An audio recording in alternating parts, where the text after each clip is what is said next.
Well, hey everybody, I've got another video devotion for you this week. I was off this Sunday. We went over to celebrate my grandson Luke's third birthday. So Pastor B was filling in here, and that gave us a chance to worship somewhere else. As much as I love St. Matthew, it's always good to go and just sit and be anonymous and worship and get a little bit different perspective. And where we were worshiping this week, the pastor asked a question. There's a couple questions that were thought-provoking.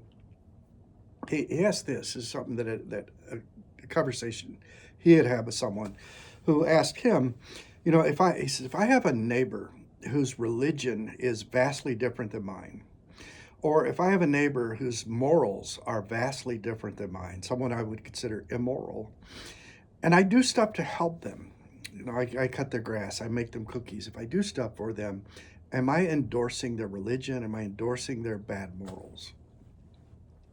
And for me, that was an easy question. That wasn't real thought-provoking. It was a yes or no question, and I immediately knew what my answer would be.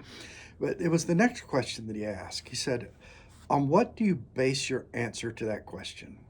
In other words, how do you decide right and wrong? How do you decide what's truth and what's not? On what do you base your answer to that question?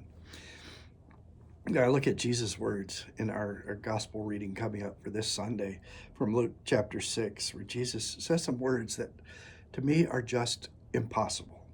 He says, love your enemies, do good to those who hate you, bless those who curse you, pray for those who persecute you. And I think the first, love your enemies, is the command. And the next three things define what it looks like to love your enemies. Do good to those who hate you, bless those who curse you, pray for those who mistreat you. I think Jesus is talking about our nature.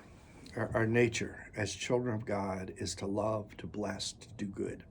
Whether it's a friend, a family member, or an enemy, that's our nature, to love. Because it's God's nature to love. It's God's nature to show mercy, even to the most wicked.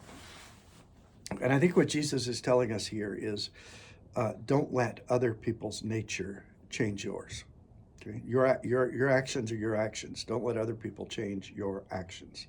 Your attitude is your attitude. Don't let other people change your attitude. We have that from Jesus himself. We have that from the one who calls himself the way, the truth, and the life. And so when we can base our actions and our attitudes on what Jesus is telling us, we are standing on truth. We're standing on the truest truth, the firmest truth. So I want you to think about that one this week. How are you going to determine truth? How are you going to determine right from wrong? How are you going to determine what you're going to do? What's your answer to the question? And the answer, just like the children's message, the answer is always Jesus. Have a great week. We'll see you next time. Bye-bye.